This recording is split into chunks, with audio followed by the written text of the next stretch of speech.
Good morning students. तो आप सभी लोगों को बहुत बहुत धन्यवाद 1000 सब्सक्राइबर के लिए। आप लोगों का सहयोग बहुत अच्छा रहा, योगदान बहुत अच्छा रहा।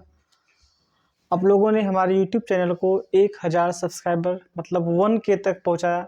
इसके लिए हम आपका बहुत आभार व्यक्त करते हैं। हमसे जितना हो सकेगा हम आपके लिए मेहनत करेंगे, तन मन धन जो भी लगेगा हम लगाएंगे। बस आप लोगों का सपोर्ट ऐसे ही बना रहे हमारे साथ। तो हम लोग क्लास 10th का जो chapter number 13.1 surface area and volume पढ़े थे, तो इसके पहले हमने एक क्वेश्चन सॉल्व किया था। अब क्वेश्चन नंबर 2 सॉल्व करने वाले हैं। जैसा कि एक बार हम पहले क्वेश्चन को पढ़ लेते हैं। दवा का एक कैप्सूल एक बेलन के आकार का है। आप लोगों ने देखा होगा, भैंस हुआ, गाय हुआ, उनके कैप्सूल जो होते हैं बड़े बड़े होते हैं। तो कुछ वैसा ही समझो जिसके दोनों सिरों पर एक एक अर्धगोला लगा हुआ है। मतलब दोनों सिरों पर, ऊपर भी और नीचे भी एक एक अर्धगोला लगा हुआ है। पूरे कैप्सूल की लंबाई 14 mm है, 14 mm है। मतलब पूरे कैप्सूल की जो लंबाई है वो 14 mm है और उसका व्यास 5 mm है। तो इसका पृष्ठीय क्षेत्रफल ज्ञात कीजिए। चलिए शुरू करते हैं, इस क्वेश्चन को सॉल्व करते हैं। सबसे पहले हम आपको सबसे आसान विधि से बताएंगे। तो बच्चों ध्यान दो, इसमें ना सबसे पहला काम हमारा ये है एक सही डायग्राम छापना। बिना डायग्राम का नंबर भी नहीं मिलता है, तो आप ये मत सोचना कि बिना डायग्राम का ही ला ले। चलो सबसे पहले हम इसका डायग्राम छापते हैं। तो भाई दवा का एक कैप्सूल एक बेलन के आकार का है। ये कुछ ऐसा होता है बेलन, जैसा आपने देखा होगा। मान लीजिए ये हो गया हमारा बेलन हो गया,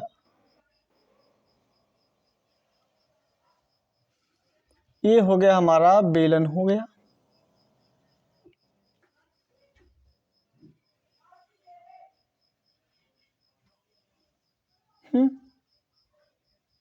ये हमारा क्या हो गया, बेलन हो गया।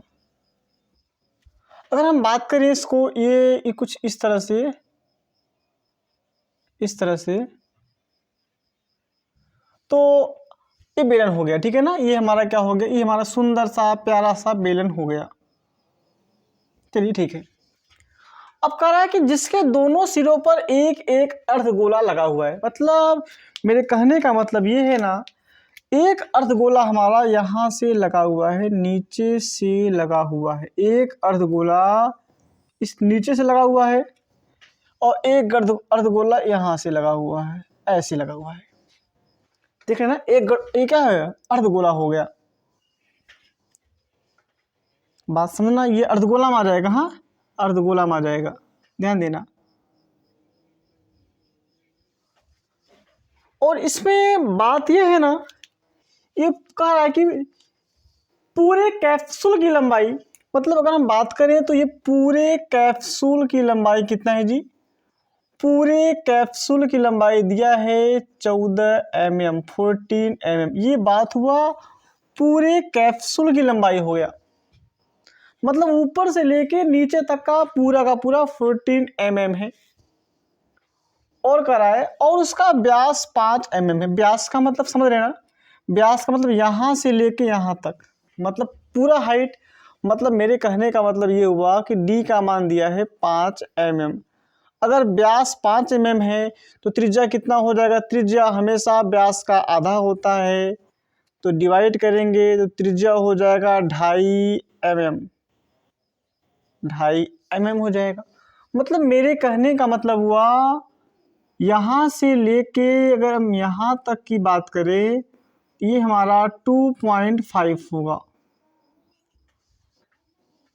सेम कंडीशन यहाँ पे अगर ये सेंटर हुआ तो बात करते हैं यहाँ से लेके यहाँ तक का, ये भी कितना होगा, 2.5 ही होगा। भाई सेंटर से सरकमफ्रेंस त्रिज्या का काम कर रहा है ना। और इसमें सबसे अच्छी बात क्या है ना स्टूडेंट्स, हम एक चीज और निकाल लेंगे।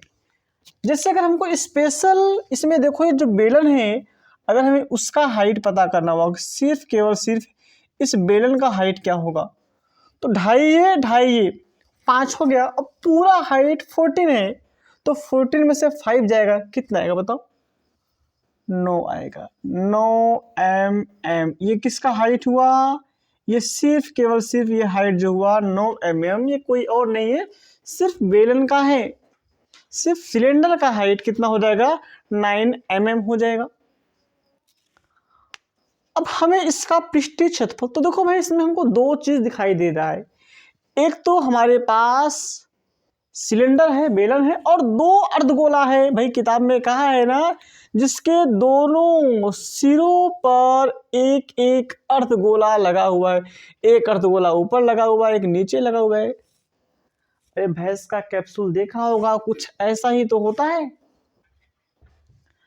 तो सबसे पहले मैं क्या करता हूं, मैं यहां पे लिखता हूं, आराम से लिखूंगा। दो, देखो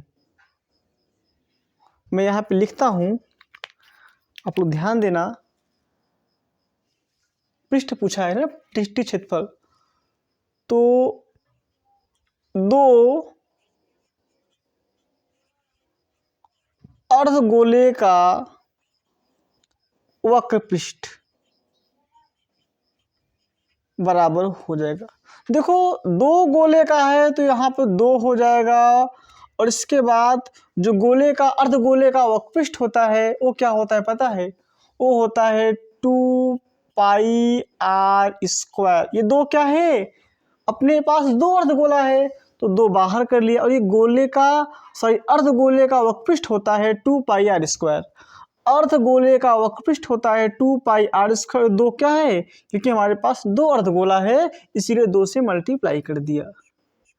अब ये हो जाएगा हमारा, अगर हम मल्टीप्लाई करेंगे तो 2 2 जा 4, 4 पाई आर स्क्वायर। या आप ऐसे समझिए, दो अर्धगोला मिलके एक सम्मा गोला बन जाएगा, तो गोले का वक्रपृष्ठ क्या हो जाएगा? 4 पाई आर स्क्वायर हो जाएगा। या ऐसे समझ लीजिए, या ऐसे, एक अर्धगोले का वक्रपृष्ठ 2 पाई आर स्क्वायर होता है, तो दो अर्धगोले का 2 से मल्टीप्लाई हो जाएगा। तीन अर्धगोले का बोलेगा 3 से मल्टीप्लाई हो जाएगा। अब भाई देखो मैं सोच रहा हूं, मैं भी पाई का मान नहीं रखने वाला हूं, मैं पाई का मान नहीं रखने वाला हूं, ऐसे रखूंगा। आर का मान कितना है? देखो मैं यहाँ पे आर का मान 5/2 रखता हूं, तो 5/2 का होल स्क्वायर हो जाएगा 4 पाई, 5 का हो जाएगा 25 और 2 का हो जाएगा 4, 4 4 कट जाएगा, तो हो जाएगा 25 पाई mm स्क्वायर वर्ग। अभी अभी जो हमारा एकदम ताज़ा ताज़ा आपको दिखाई दे रहा है, ये 25 पाई किसका आया बताओ? ये किसी और का नहीं आया है, ये दो अर्धगोले का वक्रपृष्ठ आ गया है।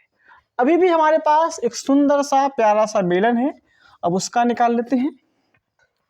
यहां लिखेंगे बेलन का वक्रपृष्ठ। तो बताओ बेलन का वक्रपृष्ठ, इसका फार्मूला क्या होता है भाई? इसका जो फार्मूला होता है बहुत आसान है। बेलन के वक्रपृष्ठ का जो फार्मूला होता है वो ये होता है 2 पाई आर एच होता है।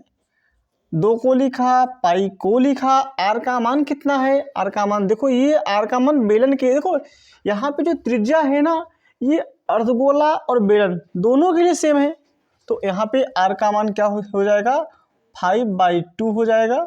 और एच हाइट, तो बेलन का हाइट कितना है? 9 है, ये बात आप ध्यान देना।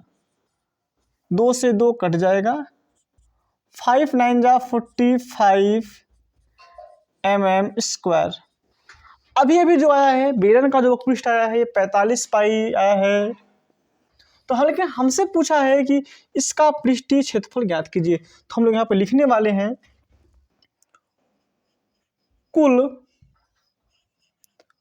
कुल पृष्ठीय क्षेत्रफल बराबर हो जाएगा, कुल पृष्ठीय क्षेत्रफल हो जाएगा दो अर्धगोले का वक्रपृष्ठ।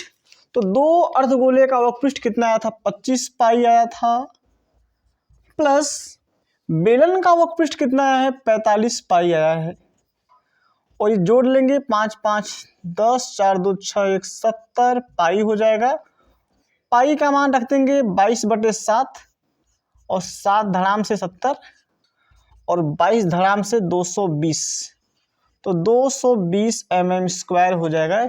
ये हो जाएगा हमारा, क्या आप समझ ही रहे हैं? ये हो जाएगा हमारा, इसका पूरा पृष्ठीय क्षेत्रफल हो जाएगा कितना? 220 mm स्क्वायर हो जाएगा। कुछ खास नहीं था मेरे प्यारे छात्रों। इसमें क्या था, ये सिलेंडर था, इसके दोनों तरफ एक एक अर्धगोला था, पूरे हाइट दिया हुआ है 14 mm दिया है, ये 2.5 हो जाएगा क्योंकि व्यास 5 mm है, त्रिज्या 2.5 हो जाएगा, ये 2.5, ये 2.5, 2.5, 2.5, 5 हो गया, तो ये कितना हो जाएगा, 9 हो जाएगा ना भाई, 9, 2.5, 2.5 तभी तो 14 होगा।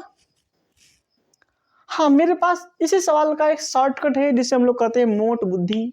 मोट बुद्धि वालों के लिए भी मेरे पास एक आइडिया है। तो अब देखिए मोट बुद्धि वाले कैसे लगाएंगे, ध्यान देना। तो मोट बुद्धि वाले के लिए मैं बता दे रहा हूं, व्यवस्था कर दे रहा हूं।